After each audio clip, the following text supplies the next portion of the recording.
বলে দেশটা দ্বিতীয়বারের মতো স্বাধীন হয়েছে। এখন আমাদেরও অনেক করণীয় আছে।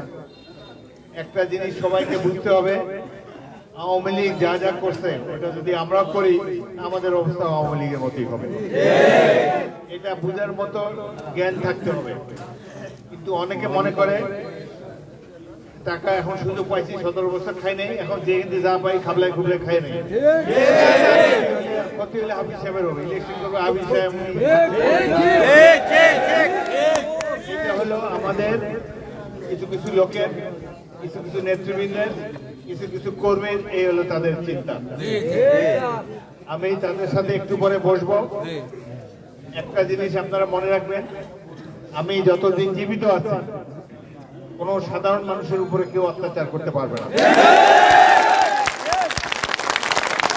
আমার কাছে খবর আছে যে চরগুলায় মানুষের উপরে অনেক জুলুম হচ্ছে। নিজেদের পকেট বাড়ি করার জন্য দলের কোরবানি দিয়ে দিতে আগে কোরবানি এই ধরনের জিনিস আমরা অ্যালাউ করবো না। তাহলে আমার পরিক্রমা আওয়ামী লীগের মতো হবে আমাদের পরিক্রমা। এখানে নিচে যারা মোটরসাইকেল নিয়ে আসছে আমার সাথে, মোটরসাইকেল তো আওয়ামী লীগের আরো বেশি ছিল, এখন কই এসব মোটরসাইকেল তো নাই।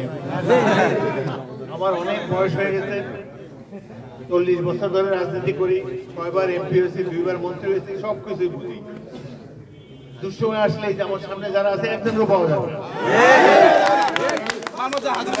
মতো ক্ষমতা আমার আছে। সুতরাং এই পরিবেশ যাতে না হয়, এইভাবে যাতে আমরা ধ্বংস না হই, জিয়াউর রহমানের দলটা যাতে এইভাবে নষ্ট না হয়, সেই জন্য আমি আমার মতো করে ব্যবস্থা গ্রহণ করবো। আল্লাহ তো অনেকবার এমপি মন্ত্রী বানাই যায়, না হলে না হইলাম, কিন্তু কোনো বদনাম নিয়ে যাইতে চাই না। একটা জিনিস মনে রাখবেন, কেউ কেউ বলে যে এখানে যে লুটপাট যা করি এটার ভাগ মন্ত্রী সাহেবরা দেওয়া লাগে। আমরা বিশ্বাস করি না। 40 বছর আছি আপনাদের সামনে, কখনো কেউ বলতে পারবে না যে এই ধরনের কোনো লোক লালন কোনো কিছু আমার কোনো ছিল।